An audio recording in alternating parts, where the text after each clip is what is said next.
Hi everyone. In this 8th video, we discuss how to assess and treat addictions to complement the previous module. The treatment of addiction is complex and requires a thorough understanding of the patient's state.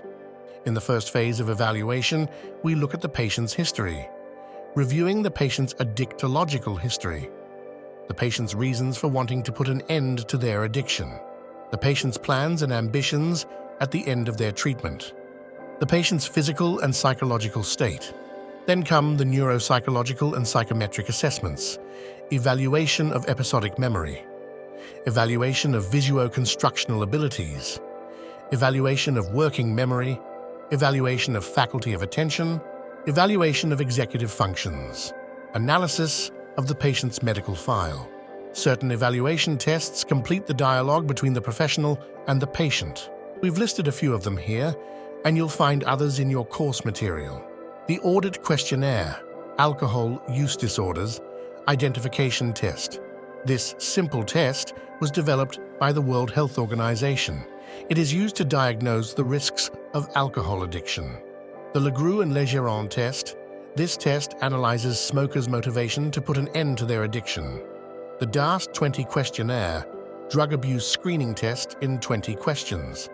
Developed by the Addiction Research Foundation, the test highlights the level of drug use severity and can be adapted to all psychoactive substances except tobacco and alcohol. The IAT test, Internet Addiction Test. This 20-question test highlights the degree of cyber addiction. It concerns all forms of addiction related to the Internet. The EAT-26 test, Eating Attitudes Test. This assesses the patient's relationship with food and helps detect problematic behaviors relating to food and/or eating. Once the evaluation is complete, it is time for treatment. This is established according to the patient's personality and the type of addiction. Indeed, the therapeutic approach will be different depending on whether the addiction relates to a psychoactive substance or a behavior. Treatments generally involve a drug treatment to cope with withdrawal, psychological treatment so that the patient becomes aware of the reasons that led them to the addiction, motivational strategies to encourage the patient to change their addictive behavior and avoid relapse. The patient will also have to undergo a complete medical checkup. It should be noted that while medication can help put an end to addictive behavior, its effect is not immediate and not enough. The patient also needs psychological support. In addition, abstinence is no longer a prerequisite for treatment, it is a consequence. The patient and their family must receive training, especially if the withdrawal phase takes place at home. The patient should understand their condition, treatment, medication, side effects, and withdrawal symptoms. During this delicate phase, the patient might experience heart palpitations, dizziness, nausea, and feelings of anxiety. Medication aims to eliminate these symptoms, thereby strengthening resistance to temptations and helping to avoid a relapse. Let's see what medications are used for addiction. They are divided into 3 main categories. Withdrawal medications. Their goal is to reduce or eliminate all withdrawal symptoms. For alcohol, benzodiazepines, neuroleptics, anticonvulsants, and beta blockers. For opiates, clonidine, analgesics, antidiarrheals, antispasmodics, and sedatives. For tobacco, the antidepressant bupropion and varenicline. Substitution drugs. They help to stop the use of psychoactive substances, however, they do not address the addictive behavior itself.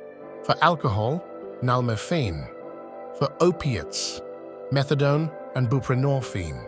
For tobacco, nicotine substitutes such as chewing gum, patches, and inhalers. Addictolytic drugs. They are designed to modify the addictive behavior, either to maintain abstinence or reduce the risk of loss of control. For alcohol, baclofen, acamprosate, and disulfiram. For opiates, methadone and buprenorphine. Food supplements such as vitamins B1 and PP, a form of vitamin B3, are sometimes also given to address deficiencies. We mentioned substitution treatments. These are used for patients who are addicted to opiates or tobacco. They help the patient stop the use of the psychoactive substance, but not to suspend the addictive behavior per se. This type of treatment can be long and gradual, but offers an additional benefit to opiate users: a clean, medicalized, and safe environment in which to obtain their fix without risking physical and/or sexual assault or having to commit a crime such as theft. In terms of psychological support, there are three main approaches: individual therapy in the form of one-to-one sessions and perfect for shy patients; family therapy if the family is the source of the addiction or when the family wishes to support the patient; group therapy, a protective and benevolent environment where everyone is free to express themselves. Psychology professors Miller and Rolnick established the theory of motivational interviewing. The addict is torn between the need to put an end to their addiction and return to a normal existence, with its advantages but also its problems, and the desire to maintain their destructive behaviors and the pleasure-comfort they bring. For treatment to be successful, the patient must be aware of the benefits of abstinence.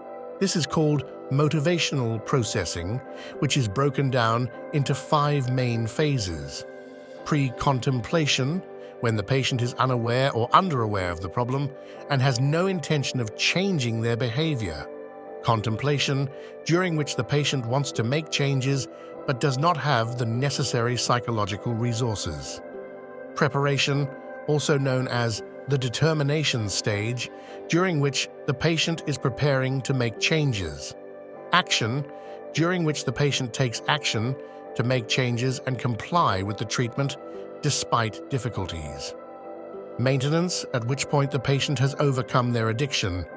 As you can see, patient motivation is essential to success. In our next video, we will therefore study the components of motivation.